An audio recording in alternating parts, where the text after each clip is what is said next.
Greetings! In this video we will model the pieces that we need for our helicopter build.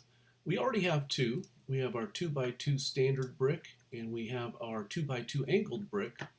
We'll create a 2x6 plate, a 2x8 plate, 1x6 plate, a 2x3 angled brick. We'll create our post or mast, and then we will also create this rotor shape. If we get in here nice and tight, you can see that the pegs are actually recessed. And so we will begin today's lesson by creating these recessed pegs. All right, let's get started. I'm going to go ahead and delete all these pieces just so our outliner is the same. And we'll come to File, Import, and we'll find our peg start, and we'll click Import. I'm going to turn wireframe on shaded. Also just bring the grid back, and we'll hit the F key. So the first thing we want to do is recess this top. We'll shift select the faces all the way around, hit the 4 key, make sure that's a clean selection, and it is. And we'll hit extrude, and we're going to offset 0.2. You can scrub to that or type that in directly. And we'll extrude a second time. And you'll recall that our peg length was 0.8, so we'll make this negative 0.8. And I'm going to click on the panel, hit the Q key, hit the 5 key, and then you can see underneath that that is exactly even. Now we want to bevel those two new edges, so we'll double click this edge, hit the 4 key so you can see that, shift double click this edge, and 4 key so you can see that, and we'll hit the bevel tool. We'll hit bevel and we'll use our standard fraction 0.2 and segments 2. And so this is the starting point for our recessed peg shape, and you would certainly want to export this file, export selection, and you could call it peg recess start. Also in terms of our saving, you could increment and save this total helicopter project at this point. Now in the previous brick and plate builds, we duplicated out our peg and then extruded down and filled in that bottom edge, and then that required that we use the multi-cut to connect the edges across that new bottom face. When you're working with smaller bricks and plates, 1x1, 1x2, up to 2x2, maybe 2x3, that method works well. But when we go to larger or longer bricks and plates, using that multi-cut is time-consuming. And so we will build the edges here up front so that when we duplicate, those edges are coming with the duplications. And a little bit of time up front, but ultimately with the longer bricks and plates, it is a time saver. I'm facing Z forward, so Z forward, I'm going to pick the edges on the X sides. So here's my positive X, and here's my negative X, and we're going to hit extrude, and we're going to drive that down on the Z in the negative direction, and it's going to be -1. So -1. Remember that our plates are 1.6, our bricks are 4.8, but this is a unique shape, and it's not quite the distance. In fact, it is 1 unit versus the plate, which is 1.6. Now with those edges still selected, we can just hit the bridge tool and bridge across there. We can hit the 5 key and see that.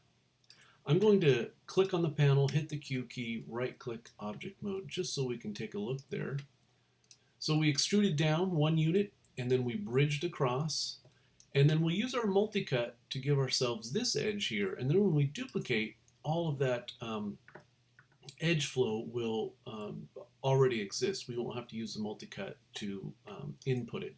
But we do need the multi-cut here to give us this bilateral edge. We'll come to multi-cut, make sure your snap step is 50, and you recall that the control key gives us the edge loop, and then the shift key constrains us. So once again, multi-cut tool, snap step is 50, control key engages the edge loop, shift key engages the snap step, left mouse button click, and we've got that extra edge there. So now when we duplicate, all that geometry is coming along with it. And you could use this actually in your brick builds even if they were small. There are always any number of ways to model something in a CGI environment. And so we stuck to that one process up to this point, and now we're introducing an additional process. All right, let's duplicate this into place. We've got it selected. I'm going to turn on my wireframe so we can see that there. We'll select the move tool, we'll hit edit, duplicate, and because our pivot is at the bottom of the peg, which is on the grid, we can just grid snap 4 units. I'll hit Command D, just a shortcut for duplicating, and we'll do the same on the other side. Duplicate, duplicate, and there is our rotor length. Now we're actually going to delete the middle one. This is where our pipe will go. And then we'll finish off these terminal edges. I'm going to hide my grid, and we're just going to bevel. We'll right click to edge. We'll select the 2 edges on the top, 2 edges on the bottom. Hit the 4 key, make sure you've got a clean selection, and we'll hit bridge. And we'll do the same on the other side. We'll grab this edge, and this edge, this edge, and this edge. 4 key, just to make sure you've got a clean selection, and then we'll hit bridge. Now these are 4 separate items. Hit the panel, hit the Q key, right click object mode, and you can see here poly cylinders 2, 3, 4, and 5. We just deleted 1. So we'll select them all, and we'll hit combine. Now they're a singular shape. The vertices sitting on top of each other haven't been welded or merged, so we'll do that now. We'll select all of our vertices, and we'll come to Edit Mesh, Merge. You can hit the 3 key just to see what that's looking like so far, and that looks good. We'll right-click to Object Mode, and we're going to duplicate this. I'm going to hit the 1 key back to the box model, and we'll say Edit, Duplicate, and we're going to rotate this. I'm holding the J key for 15 unit increments. We could open the channel box and see that that is at 90. So we'll hit the Q key and take a look at what we've got so far. We're going to leave these separate. We'll combine everything in a moment, but we'll leave these separate so that we can isolate our pipe. We can delete our history, edit, delete all by type history, and that cleans up our outliner. So we just have polycylinder 6 and polycylinder 7. Now we'll create our polyprimitive pipe, create polyprimitive pipe, and here it is by default, and we're going to make several changes in the inputs. We're going to start with a radius of 2. We're going to change that in a moment, but just to get it into proximity, and I'll give a bit more explanation in a moment, but we'll start with a radius 2. We're going to make our height 8. We're going to leave the thickness at 0.5, and then our subdivision axis, as we've been doing for all of these builds, is 8. That will allow us to connect, merge, and bridge edges. And then, our subdivision height is currently just 1 long unit, so we'll make this 4, and that gives us exactly 1 unit. We can delete these faces around, and it will fit with these blank faces, and we'll be able to combine the shape into 1. Now let's jump into the side view, and we'll grid snap this down 2 units. So 1, 2, 2 units on the Y. And we can do a quick review here. We have our new poly pipe. We've moved it down 2 units on the Y. The radius is 2, temporarily 2. Our height is 8. Our thickness is the default 0.5. Subdivision axis, our magic number 8. And our subdivision's height is 4. That gave us these subdivisions in this direction. Now, if you take a look here, we could get away with making these 1, 2, 3, 4. So that would work, but it would be a real tight change. And if you look here, we've got this shape. So it will be better to mirror that shape on this new set of faces that we create. So that's why we're going to come to the radius and just bring it down a hair to 1.9. And you can see now that this matches. We'll have to create additional edges, or when we bridge, it will create an additional diagonal edge, and it will match the other pieces nicely. Before we do that, we want to delete these faces, right? You can see on the rotors where we've have blank spaces, so we want that to correspond on this new pipe. I am going to isolate select, right? You'll recall this icon here. I have the pipe selected, and we'll come to isolate select, and then we're deleting those top set of faces on the side. I can pick one and then just shift double click the one next to it, right? And it selects all the components in between. Good habit, 4 key just to make sure that's a clean selection, and it is, and we'll just hit delete on the keyboard. We'll come back up to isolate select to bring that back, and we're now ready to combine everything and begin to bridge. So we'll grab all 3 items, polypipe 1, polycylinder 7, and polycylinder 6. We'll come to the modeling and we'll hit combine. And now we'll have to go through the process of bridging these. And your best bet is just to do them one at a time. You can try making multiples. Let's see if we can get 2 here to work. Oops. And yeah, it wants us to do it one at a time. So we'll just bridge straight across. Bridge. And we'll do the top here and then the bottom. And I made a bad selection there, right? That's why it's always a good idea. I'd selected the one down there. Just do it one at a time. If you need to go back and forth between 4 and 5, you can. And we're almost done with the top. And so there you can see we've got quads all the way around. Nice, clean geometry. We'll come to the bottom and do the same. And careful selections if you want to hit the 4 key just to make sure you've got a clean selection before you execute the bridge. That is a good idea. A few more here. And the last corner. And there we have it. Now, because we're working with vertices, it's always a good idea to select everything and just to make sure everything is welded. So we'll come to Edit Mesh Merge with all the vertices selected, and we'll hit the 3 key to verify that everything is working well and that we've got nice, clean quads all the way around. Now, we have a little bit of a fork in the road in terms of beveling, what you would like to remain hard. I think we probably would want to bevel this edge, so we'll double click that, hit bevel. Let's maybe, we don't need to use our standard. Let's just eyeball that. I'm going to say 3, and I'm going to give it segments 3. Click the panel, hit the Q key, right click to object mode, and then hit 3. And let's turn the wireframe off just to see what that shape looks like. So that's nice. We'll do the same down here. We'll grab these 2 bottom edges, 4 key, just so you can see that there. We'll hit bevel, and I'm going to leave the fraction at 5 and put the segments at 2. Hit the panel, Q key, right click to object mode, hit the 3 key, and you can evaluate the shape, and that looks good. Now we have a little bit of faceting here. That means we could just use a little bit of extra geometry. I'll hit the 1 key, and we'll use the multi-cut with our edge loop. No constraint this time. We'll just kind of put that up there nice and tight. I'm holding the Option key to engage the edge loop, and then left clicking.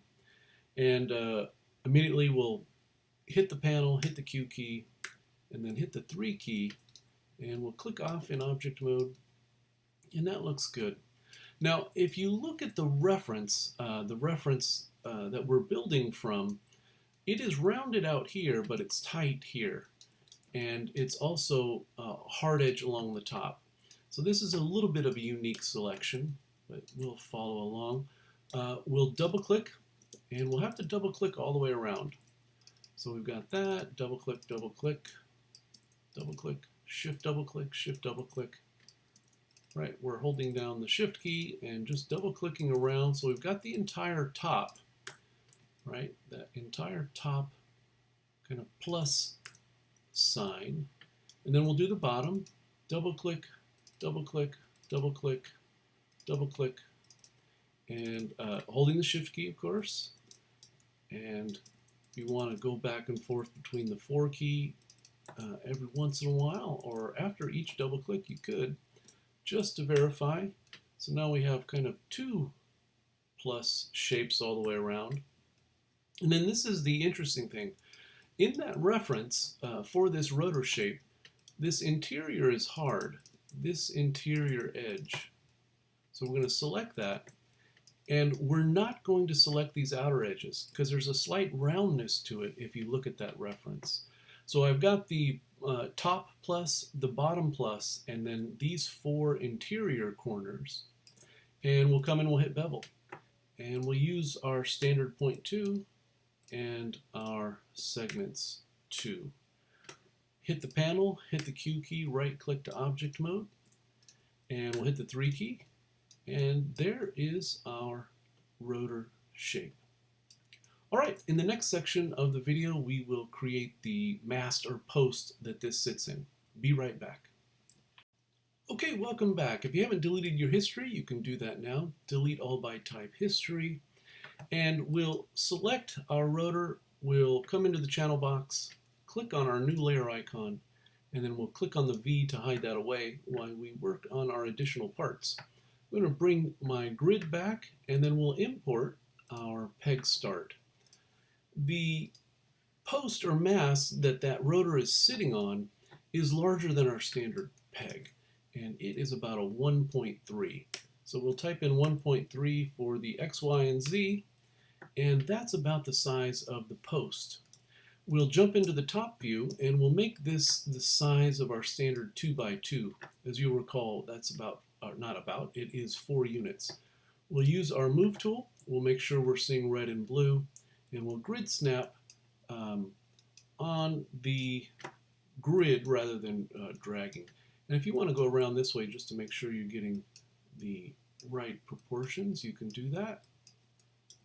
Visually might be a little bit easier. And so there is the size, oops, and I got that one wrong.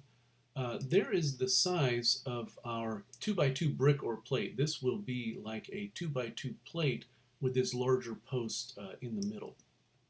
We'll jump into the top view. I'm going to click on the panel, hit the Q key, right click to object mode, and we can take a look there. We'll double click the edges all the way around, right? You can see that. I'm going to hide my grid just so you can see that. And then we're going to come to modeling, and we're going to hit extrude, and it's going to be in the Z, right, negative 1.6.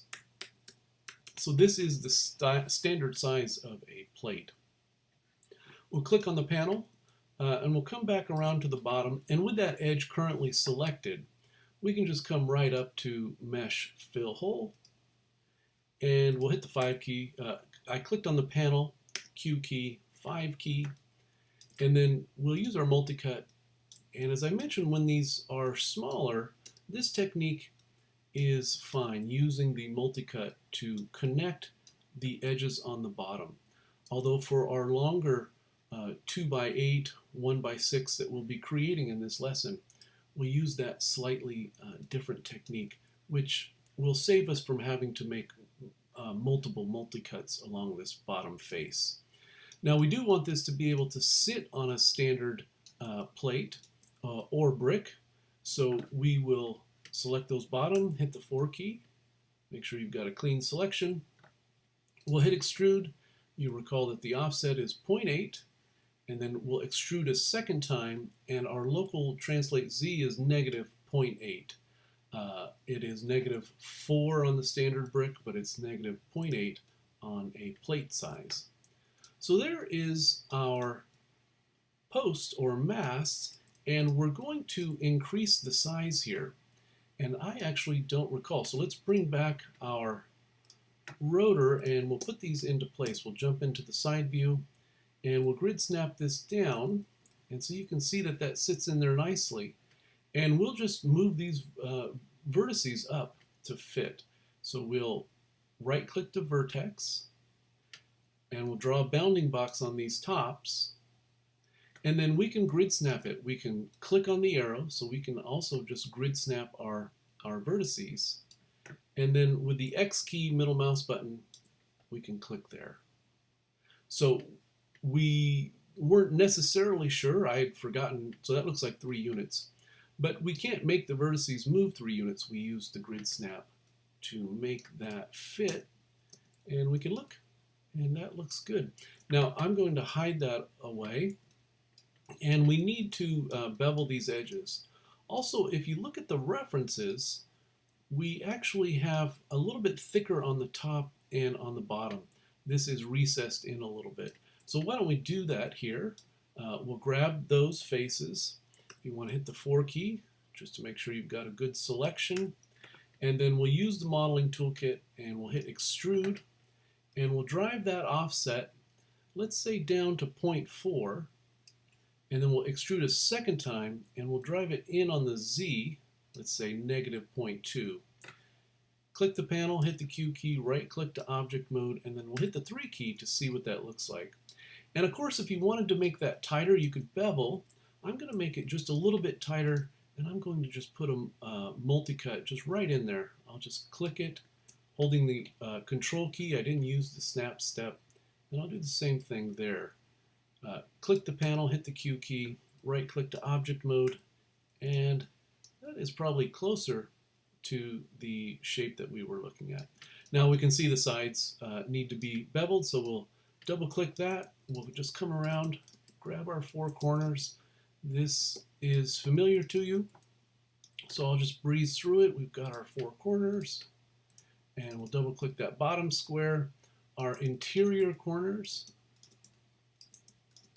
and then our final interior square. And we'll hit bevel, and we'll make our fraction 0.2 and our segments 2. Click the panel, hit the Q key, right click to object mode, and we'll hit the 3 key, and there is our completed post shape. And we can bring back our rotor, and that is the top of our helicopter so far. Let's create a layer for the post, and let's take a second to name these. Let's also delete all of our history. And I'm going to name these, and we'll be back and we'll work on our plates. Be right back. Welcome back. You've deleted all your history, delete all by type history. You've named your rotor and your post, and you have corresponding layers, and we'll hide those away. And we'll begin work on our 1x6 plate. We'll come to File, Import, and we use a slightly different technique on these longer bricks and plates than the originals when we were working on our 1x1, 1x2, and 2x2. When we got to the 2x4, we could have also used this technique. It may have been a time saver, but just for clarity and consistency, I went ahead and created that 2x4 in the last lesson utilizing the original technique. Now, as we get into creating larger bricks and plates, this is probably the technique that is most efficient. And we want to be Z forward, and what we're doing is creating the sides and bottom with the appropriate number of edges so that when we duplicate, those edges come along, so already in place. So Z forward, I've got the 2 edges on the X, positive X here, negative X there. We'll hit the 4 key so you can see that. And then we're just going to hit extrude. You know that negative 1.6 is the height of our bricks, or excuse me, our plates. With those 2 edges selected, you can just go right to bridge, and I'll click on the panel, hit the Q key, hit the 5 key, and you can see that. And then we've got this edge running down the middle, and we will insert that here, or we'll cut that here, and then when we duplicate, we won't have to use the multi-cut at the end. We're just using it one time here. So we'll hold down the control key and the shift key to engage the 50% snap step, and then left mouse button click. We want to click on the panel, hit the Q key. Remember that the multi-cut, especially out of all these tools, you want to get out of it as soon as you're done so that you don't accidentally make a cut. So there is the appropriate number of edges, and now we're free to duplicate, and that information will come along. We're going to duplicate everything just right into place. So we'll come up to Edit, Duplicate Special, and we'll open the dialog box. And it's always a good idea to hit the reset when you open. because the previous session you may have decimals or negatives and you won't necessarily see it. So good idea to start fresh with reset settings when you're using the duplicate special. Now I'm Z forward, so we're going to duplicate in the negative Z direction, and our shape is 4 units, so we'll say -4. And we want this to be a 1/6, so we have the existing, and so we'll make 5 additional. So the only two fields we change, translate Z -4 and the number of copies 5. And we'll hit duplicate, and there they've duplicated all into place. Now before we combine and merge, let's finish these caps here. So we'll select the 2 top and bottom edges, 4 keys so you can see that, back to 5, and we'll hit bridge, and we'll do the same on the other side. We'll grab top 2 edges, bottom 2 edges, 4 key, make sure you've got a clean selection, and we'll hit bridge and 5 key, and there we have it. We're ready to pick all these in object mode, all 6. You can see polycylinder 1 through 6 here. We'll hit combine, and you know the workflow by now. We'll grab all the vertices and come to merge, and then we want to extrude the interior recess. We'll click this face, shift double click, shift click, shift double click, 4 key to make sure we've got that around. We'll hit extrude. Our offset is 0.8.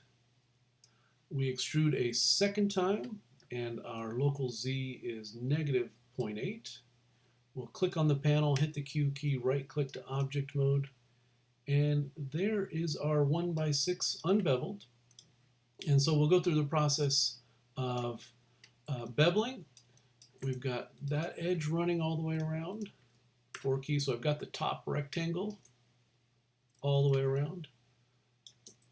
Looks like it also, I've got the bottom 2 there. We'll double click, get this edge around, all the way around, take a look. We'll do our diagonals, and you are familiar with this by now. It is just a little bit time consuming. Not too terribly bad. We probably get this done in a minute or so. And we'll double click, and we'll have to double click 4 times on that final interior rectangle. 4 key, dolly around, and as I've said before, if you miss something, just undo and make the proper selection. I'm going to come back to the 5 key. We'll hit bevel. Our fraction is 0.2, and our segments are 2. Click on the panel, hit the Q key, right click to object mode, and here is our 1/6. And recall, we haven't subdivided it yet. We haven't smoothed it, so we would call this sub D0. And you want to have sub D0 versions of all of your bricks and plates. That just gives you the flexibility.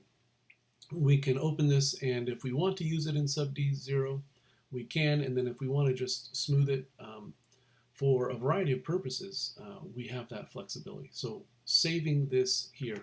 You could also export this, right? Because this piece, this 1/6, is really a part of your library. So you could export it 1/6 sub D0, smooth it, right? Come up and then smooth it, and then save, export this one as 1/6 sub D1 because we've subdivided it once.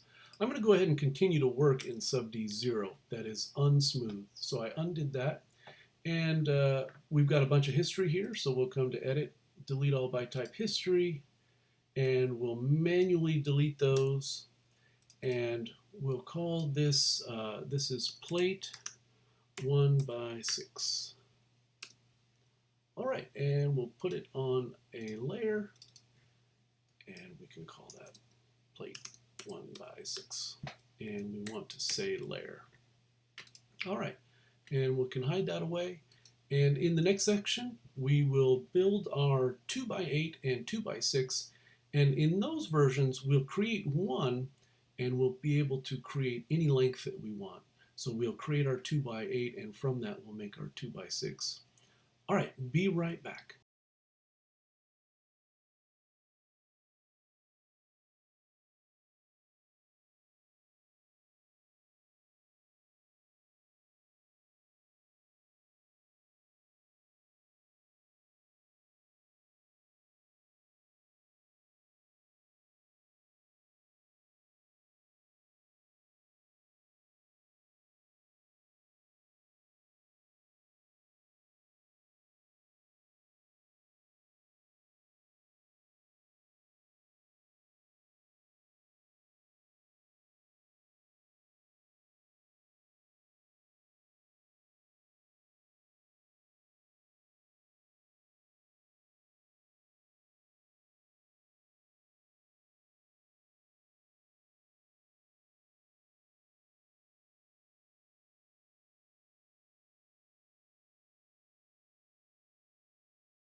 Okay, welcome back. We've got our 2x8 and we can very quickly create a smaller version for our 2x6.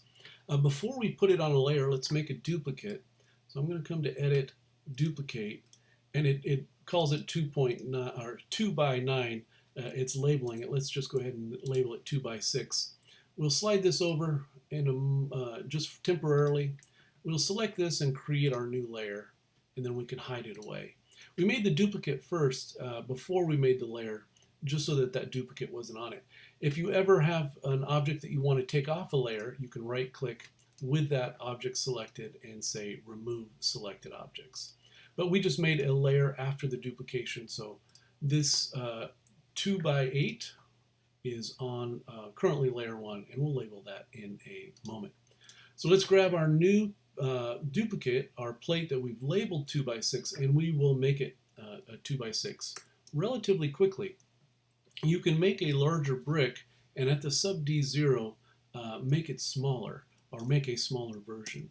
So we're just going to come into the top view and we'll grab this section of 4, right? We're just grabbing the faces, I should say, selecting the faces. If you want to look in the outliner, or excuse me, in the perspective view, you can see all the way around. I should be with the Q key. And we'll hit the delete key, simple as that. And then this is still a single piece of geometry, even though there's a hole, you can see that. And so we'll grab these faces here and we'll grid snap them down into place. I'll grab our move tool and we'll grid snap down 4 units, right click to object mode, and very quickly we have a 2x6. Now we want to make sure that everything is merged or welded, so we'll they're already combined, they were already combined, but these vertices aren't. So we'll come to Edit Mesh Merge, and we can take a look in the 3 mode, our sub D1 mode, and there is relatively quickly our 2x6. So we'll create a new layer and I'll hide that away. And in the next section we'll create our 2x3 angled brick, and that will wrap it up. Be right back. Welcome back. Let's create our 2x3 diagonal. We'll begin with the box method where we create the cube size first. So our X scale is 8 and our Z scale is 12. If it was a 2x4, our Z scale would be 16, and if it was a 2x2, our Z scale would be 8, which would make that a square. Our plates are 1.6, but we are making a brick, so we'll make this 4.8. And then our subdivision width is 4. Our depth is 6, and this is based on the 2x3. And we're just leaving our height at 1 for now. Once again, if this was a 2x4, this value would be 16 and this would be 8. Right? There's the starting point for the standard 2x4 brick. And if this was a square, we would also have the subdivisions 4. So there is our standard topology for a 2x2. But we are working on a 2x3. That gives us 12 on the Z and therefore 6 on the depth. There's our starting point. And if you wanted to save just to get back here very quickly, you could. We are going to place this down on the ground plane. So we'll tap the D key, make the Y translate active, hold down the V key and middle mouse button, snap, and then tap the D key, and we'll grid snap down. So that's sitting on the ground plane. Now we're going to import the peg. That's why we wanted to set that down there. And we'll import the peg and then duplicate it. We'll make sure that's a clean selection. And it's on the negative Z side, so this is positive Z. And we'll just hit delete, and we can import our peg. We'll jump into the top view, and we'll grid snap over into place. We'll duplicate that, grid snap that over. Now these, oops, grid snap that there. These are 3 separate shapes, so we will combine them. Hide my grid. We'll come and we'll hit combine, and then we'll right click, draw a big bounding box, and we'll come up to Edit Mesh merge. So that's a workflow that's very familiar to you. Click on the panel, we'll hit the 3 key, and everything is welded appropriately. Now we'll create the bottom recess. We'll click a face, shift, double click, shift click, shift double click, shift click, shift double click, shift click, shift double click. And we can hit the 4 key and dolly around, see that that's a good selection. We'll hit extrude, and you are familiar. 0.8 on the offset, we'll hit extrude a second time, and then this is -4 on the Z, and we have that there. We'll right click, we'll come back and take a look, and then we know from the previous 2x2 diagonal that we need to have an edge right on that grid. So we'll have our mesh selected as an object. We'll come to the multi-cut, we'll hold down the X key, hold down the X key. That edge is projected straight through. We'll hit return when we're done, and we're especially careful when using the multi-cut. I'll click on the panel and hit the Q key. Get out of there, and we can just take a look at that. Now, if we had interiors, say we had the interior cylinder that would go here and the interior recesses, if we were, we would want to use a project method where we projected the curve straight through. But for today, because we don't have that interior geometry, I think it's best and easiest to understand if we just manually draw, and we'll do 2 on the outside and 2 on the inside. So we'll grab the multi-cut, and we're just going to click and drag, pull that up, and then click and drag. So there is our angle, and we'll hit return. And as I mentioned, we're not projecting it straight through, we'll just manually do it. I think it's good practice. And we'll hit return. And projecting presents some additional workflow, so we're keeping this simple.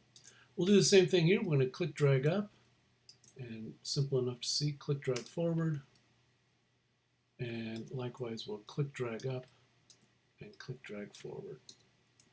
And you just want to make sure, right, that your 2 units on the outside and the inside. And so now we will delete. Can be a little bit hard to see what you're selecting, so if I selected those, right, you can draw a bounding box, or you can manually select. We'll do this section at a time, so we'll delete that. We're deleting these outer, and it might be easier to see if we just manually select those and hit delete. And right, you always want to hit the 4 key just to make sure you've got a good selection. And so we deleted everything on the outer side of that diagonal. And then we'll do the same here. We can just draw a bounding box. Make sure you've got a clean selection. Take a look at that. And then we need these. So 1, 2, 3, 4, 5, and 6 remaining. Hit the 4 key. And so now we've gotten rid of those. And we can take a look. And so there is that split. The interior is shorter than the exterior. And we'll finish this geometry. We'll double click so we have that complete edge loop. And we're coming to mesh fill hole. And unfortunately, we do have to manually create this topology here. But that's not too terribly difficult. And it'll give us an opportunity to talk about this triangle down here in a moment. So we've got those. And we'll do this one running across, this one, and we're not going to do this triangle. We're actually going, because if we did, that would leave us with a little try here. And what we can do is just delete it, delete that edge and this edge. Now we're not hitting delete on the keyboard. You'll recall our conversation of the difference between deleting and leaving a vertex. In this case, we want to delete the edge and the vertex. And so that's edit mesh, delete edge. You can think of it as delete edge and vertex. And that leaves a triangular shape, but you can count the edges. 1, 2, 3, 4. So we've got quads there. And it is the exact same method for this outside. We'll double click that. We'll come to mesh fill hole. We'll go through the process with our multi-cut. We'll finish this topology off here. Just drawing straight down, hitting return. Click drag and return. We'll go across and we'll go across. Oops. Click drag and return. And then we're not connecting that. We're going to pick this edge shift select this edge. We're not hitting delete. We're coming up to edit, delete edge vertex. And we'll right click now and we can see there is our brick, our diagonal, our angled 2x3. And then finally we have to bevel. And this age-old chore with our bricks and plates. But let's talk about this. We'll grab these. I'm not double clicking because I don't want it to come up here. And we'll grab here, down. We'll double click that bottom and we'll get this coming up. And I don't want to double click. I don't want to bevel across there. I just want to bevel here on the front. So let's take a look just at this is the outer so far. Top rectangle, this diagonal, the four corners, the front, and then this bottom rectangle, and of course the rear corners. We'll go to the diagonals, the diagonal interiors, and this is inside here is a little tricky. We're going to click that, we'll go up, and then we want this diagonal, this horizontal across the front, and then we'll click up. And this is really a rectangle in here, but we can't double click it to select it, so we manually are clicking that all the way around. And I missed a couple. And then we've got that, so we'll just connect there, connect across, connect there, and I see I forgot this bottom interior rectangle. We'll double click. So it is everywhere that we want to remain hard. And so you can take a look there, all of those spots. And so if you execute it, and there's an area that is soft when it should be hard, that simply means that you missed selecting that edge. And that looks right. We'll hit bevel. Our fraction is 0.2, and our segments are 2. We'll click on the panel, hit the Q key, right click to object mode. And you can hit the 3 key and dolly around just to make sure, and you can see the interior is hard where it should be. We have quads all the way around. Information concentrated only where necessary. That is a clean mesh. This would be 2x3 diagonal sub D0, and ultimately you would save or export a sub D1 if you smooth it like that. I'm going to leave everything in sub D1, and we'll delete all of our history, delete all by type history, and we're left with 1, 2, 3, 4, 5, 6 shapes plus our 2x2 diagonal and our 2x2 cube. But I had everything on one layer, and we should put that pivot at the bottom. We'll V snap, and we'll tap D, and we'll grid snap that up. And there we have it. There are the parts for our helicopter. We'll just also import the 2x2 and the 2x2 diagonal. All right, questions in the tech discussion forum. Have a good one.